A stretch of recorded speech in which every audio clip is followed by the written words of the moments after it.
হ্যাঁ ভাইয়া, আমরা বরাবর জানে আসছি বা শুনে আসছি, গ্রামে মুরব্বীরা বলে বা আমাদের মুরব্বীরা বলে যে মাছে ভাতে বাঙালি। আপনি কি বলবেন এটা নিয়ে? আসলে দেখো যে মাছে ভাতে বাঙালি, এটা মুরব্বীরা বলছে দেখিয়া ওইটাই সত্য তা না। আর ভাতে আর মাছে একটা মানুষ বাঁচতে পারে না। মাছের সাথে সবজি লাগে, শাক সবজি, মাংস, কথা বলছো, সমস্ত তার লগে লাগবো। মূল খাবার হলো দুধ। মুরব্বীর আগে বাপদাদারা বাপদা আমার দাদার সিনা, আমার দাদার হাতের বাজুটা আমার সিনাটা নাই। কারণ আমি আমার দাদা কাম করছি তো। আমার দাদা মনে করি 20 মাইল 30 মাইল 40 মাইল 50 মাইল দূরে হাইটটা লেগে গেছে গা, কান্দ চুলো ধরে বান্ধর মতো খাড়ে রয়েছে। আর হাঁটতে হাঁটতে মনে করে গেছে গা। একদিন আমার দাদার হেন্দা মনে করো এই নম্বর চামড়া, পুরে চামড়া, ইয়ের চামড়া, হাতি চামড়ার মতো বললে গেল গা। রক্ত পড়তে, আমি দাদা তোমার রক্ত বেড়ে গেল গা। দাদা গেলো চামড়া টান দিয়া সেবদা ঠক ঠক করে লাগাই থিয়া আড়া শুরু করলো।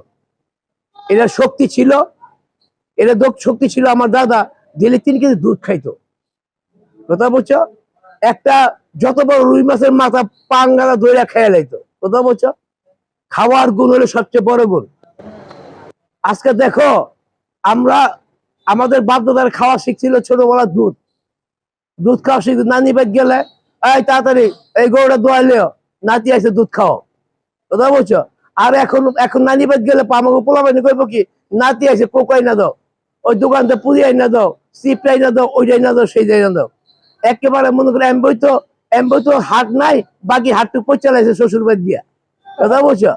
কারণ মনে করো যারা যারা মনে কোক খাবে তাদের হাট দুর্বল হয়ে যাবে।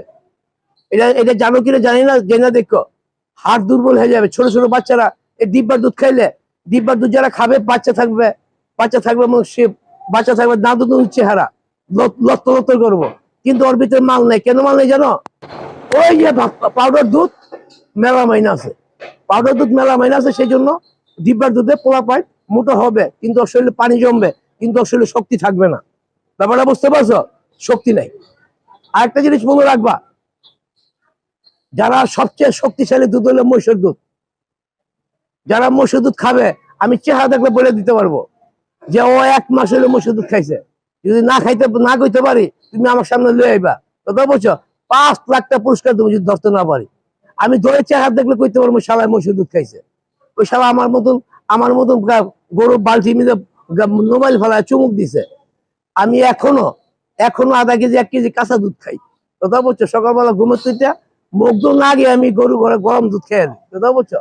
এখন ডায়াবেটিস হয়ে গেছে, কমাই দিছি দুধ খাওয়ার। আমার বয়স 78, কথা বলছো 78। তোমার মতো পোলা পাই না আমি 10টারে গরম ধরি হয়ে দিক যা, এগুলি পাত্তাই দিই না।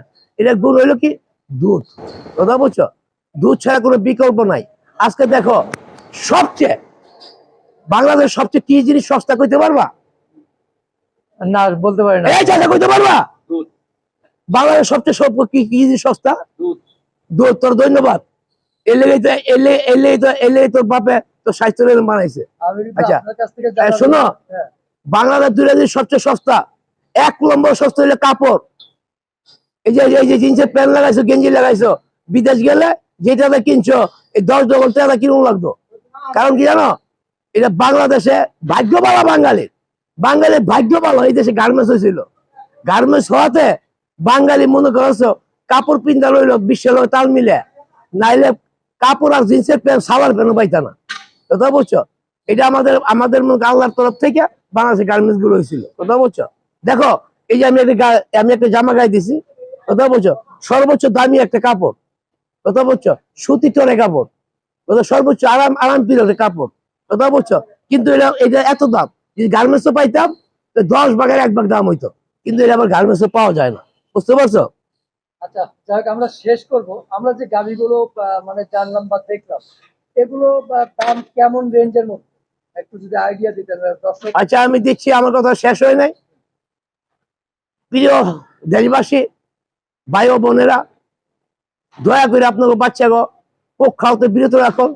দয়া করে আপনার বাচ্চাগো কোনো মনে করেন আপনার ডিব্বার দুধ থাকে বিরত রাখুন। দয়া করে এখন বাংলাদেশে আনাচে কানাচে খামারের অভাব নাই।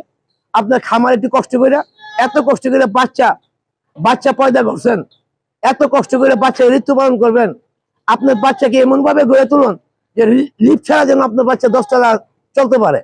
আর যদি আপনি ডিব্বার দুধ খাওয়ান আর কোকুম গাবি যায় চিপনি আবি যাবে খাওয়ান, তাহলে আপনার ছেলে একতলা ছেলে লিপটে পাও দিয়ে 10 তলায় গিয়ে পাও আমরা আলগিটা নামাইতে পারবো না। এটাই চান নাকি আপনার বাচ্চারা এমন হাইটে 10 তলা উঠুক সেটা চান? যদি সেটা যদি চান তা আপনারা গাভীর দুধ খাওয়ান, মায়ের দুধের পাশাপাশি গাভীর দুধ, মায়ের দুধের পাশাপাশি মনে করছো এনার্জি তৈরি করা একটা দুধ, এটা হলো গাভীর দুধ। কথা বলছেন? তাহলে গাভীর মাংস, গাভীর দুধ আপনারা এটাকে আপন করে নেন, ভালোবাসে নেন, ভালো থাকবেন, সুন্দর থাকবেন, ছেলে মেয়ে শক্তিশালী হবে, আপনার নাম স্বর্ণ করে লাগবে। আর আরেকটি কথা, যে গাভীটার কথা বলতে চাইছেন আপনি, আমার এই গাভীগুলো আপনার ক্যামেরাতে দেখাই দিবেন। আমি গাভী মনে করছি এভাবে দেখাইতে চাই না, কারণ আমি এখন গরুটা সব দোয়া লাইছি।